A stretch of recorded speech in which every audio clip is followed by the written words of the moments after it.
कोई जोसेफ के बारे में झूठ बोल रहा होगा।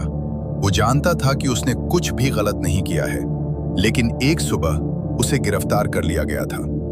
इस प्रकार परीक्षण शुरू होता है।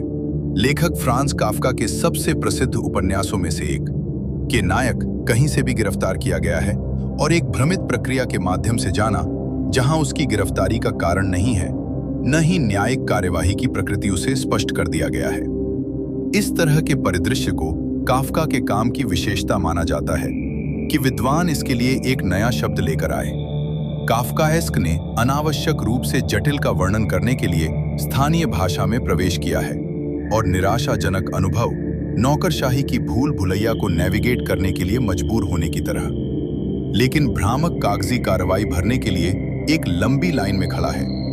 वास्तव में काफ्का की दृष्टि की समृद्धि को कैप्चर करें। शब्द के आकस्मिक उपयोग से परे कुछ काफ्काएस्क क्या बनाता है? फ्रांज काफ्का की कहानियां वास्तव में कई सांसारिक और बेतुका पहलुओं से संबंधित हैं। आधुनिक नौकरशाही का एक बीमा क्लर्क के रूप में काम करने के अपने अनुभव से लिया गया 20वीं शताब्दी की शुरुआत में प्राग। उनके कई नायक कार्यालय कर्मचारी हैं, बाधाओं के जाल के माध्यम से संघर्ष करने के लिए मजबूर, अपने लक्ष्यों को प्राप्त करने के लिए, और अक्सर पूरी परीक्षा इतनी भ्रामक और अतार्किक हो जाती है, यह सफलता पहले स्थान पर व्यर्थ हो जाती है। उदाहरण के लिए लघु कहानी में पोसीडॉन, प्राचीन ग्रीक देवता, एक कार्यकारी है जो कागजी कार्रवाई से भरा हुआ है कि उसके पास अपने पानी के नीचे के डोमेन का पता लगाने का समय कभी नहीं था।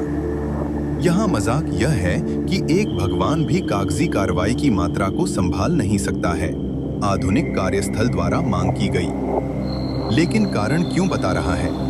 वह किसी भी काम को सौंपने के लिए तैयार नहीं है, क्योंकि वह हर किसी को काम के अयोग्य समझता है। काफ्का का पोसीडॉन अपने अहंकार का कैदी है। इस सरल कहानी में सभी तत्व शामिल हैं, जो वास्तव में काफ्कास्क परिदृश्य के लिए बनाता है। यह अकेले नौकरशाही की बेतुकेता नहीं है, लेकिन इसकी प्रतिक्रिया में चरित्र के परिपत्र तर्क की विडंबना। यह काफ्का के लेखन का प्रतीक है। उनकी दुखद कहानियां आधुनिक औद्योगिक युग के लिए पौराणिक कथाओं के रूप में कार्य करती हैं। रिश्तों का पता लगाने के लिए सपने के तर्क को नियोजित करना, मनमानी शक्ति की प्रणालियों और उनमें पकड़े गए व्यक्तियों के बीच। उदाहरण के लिए काफ्का की सबसे प्रसिद्ध कहानी मेटामॉर्फोसिस को लें। जब ग्रेगोर समसा खुद को बदलने के लिए एक सुबह जागता है एक विशाल कीट में, उसकी सबसे बड़ी चिंता यह है कि वह समय पर काम करता है। बेशक यह असंभव साबित होता है। यह केवल कार्यस्थल का सत्तावादी क्षेत्र नहीं था जिसने काफ्का को प्रेरित किया। उनके कुछ नायक के संघर्ष अंदर से आते हैं। लघु कहानी एक भूख कलाकार, एक सर्कस कलाकार का वर्णन करता है, जिसके कार्य में विस्तारित उपवास होते हैं। वह परेशान है कि सर्कस मास्टर इन्हें 40 दिनों तक सीमित करता है। इस पर विश्वास करना उसे अपनी कला में महानता प्राप्त करने से रोकता है। लेकिन जब उसका कार्य लोकप्रियता खो देता है, वह खुद को भूखा मरने के लिए स्वतंत्र छोड़ दिया जाता है। मोड़ तब आता है जब वह गुमनामी में मर जाता है, अफसोस के साथ स्वीकार करते हुए कि उनकी कला हमेशा एक धोखाधड़ी रही है। उसने इच्छा शक्ति के माध्यम से उपवास नहीं किया, लेकिन सिर्फ इसलिए कि उसे कभी ऐसा खाना नहीं मिला जो उसे पसंद हो।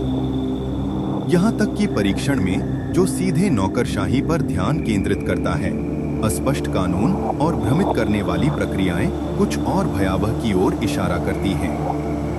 कानूनी प्रणाली की भयानक गति अजेय साबित होती है, यहाँ तक